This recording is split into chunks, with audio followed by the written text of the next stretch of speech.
Hey friends, my presenting online video was such a runaway hit that today I'm going to be offering part 2 of how to present better online. And what I'm going to do in this video is that I'm going to break it down into 3 sections.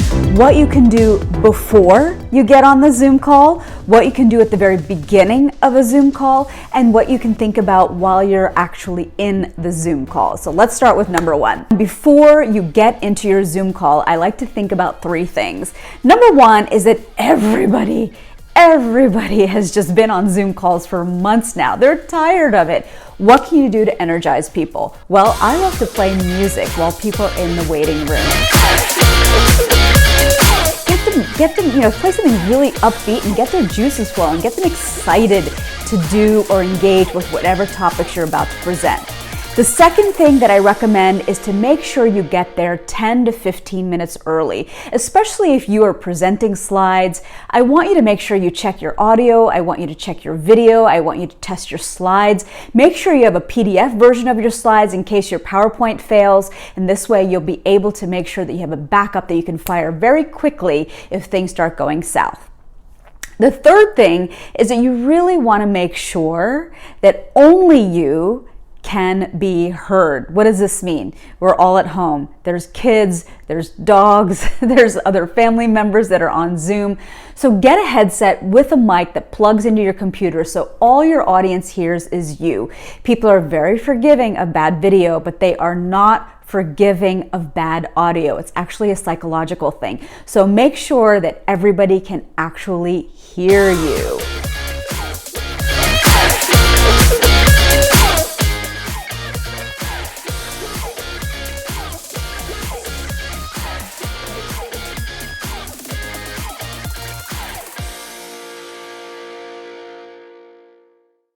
All right, so those are things you can think about before you get on the Zoom.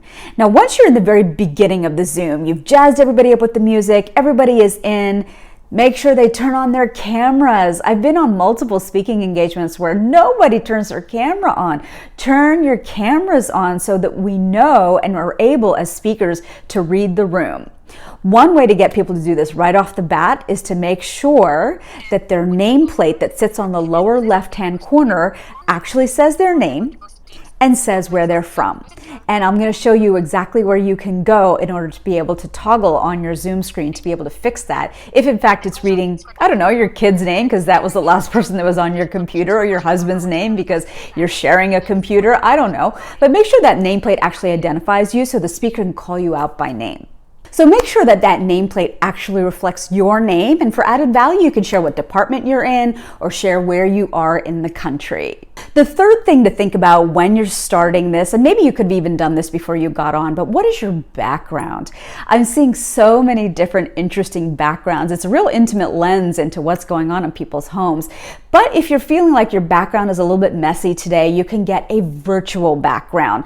And one of the great places to be able to get one of those virtual backgrounds is go to Canva.com. Canva has a variety of things that can suit your taste, but you have the ability to go into Zoom, go into video, and set a virtual background that can mask some of that messiness if you're feeling, a little bit conscious of it in the background.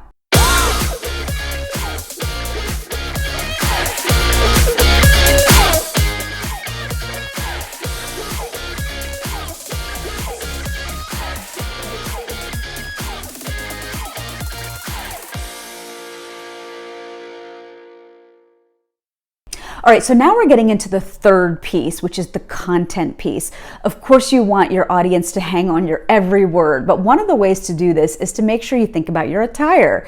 Wear solid colors, don't be afraid to wear bright colors, but what's gonna make you stand out in a sea of grays and blues and blacks on a Zoom screen? Don't be afraid to show a little bit of your personality, maybe with your eyeglasses or your earrings, but use that as a way to communicate your personality. Number 2 is to really think about resetting the room. Inevitably, people are late showing up to your presentation or showing up to your room. So I like to break after I've presented a little bit of information and say, I like to reset the room for some of the new people that are coming in and bring them up to date on what you've presented. You don't have to recap everything, but at least give the high beats of what you presented so the audience knows and the latecomers know where you are in your presentation. Number 3 is stories. I'm a big fan of not only sharing a point, but sharing a personal story that actually helps to illustrate that point. I'll give you an example. So I really want to eat more vegetables in my diet, and that's basically a wish until I put systems and processes in place in order for me to be able to make that a reality.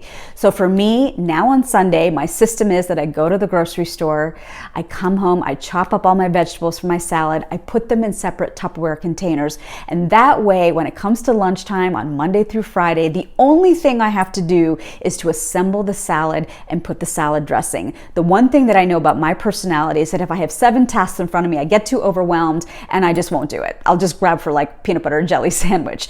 But if I have systems and processes that support the fact that I want to eat more vegetables each day, that's how I'm going to be more successful. So you see how I just shared a story about systems and processes rather than just telling you that, yeah, if you want to establish a habit, you should have some systems and processes. I want you to show me versus tell me. And a personal story is always going to be the greatest way for you to be able to break through and share that. The final thing that I want to leave you with, there is a breakout room function in Zoom, and this allows you to manually or automatically split up people in the audience to be able to talk to each other in smaller cohorts. I've been using this more and more because I see how easy it is for people to be talked at from a speaker's point of view and for them to just zone out. So if I put you in the breakout rooms to talk about the last concept I presented or to talk about their own stories about whatever you've presented, sometimes that's a way to get people to wake up and really engage with each other. And they're seeking connection. Everyone is seeking connection right now. So this is a great way to get people to connect.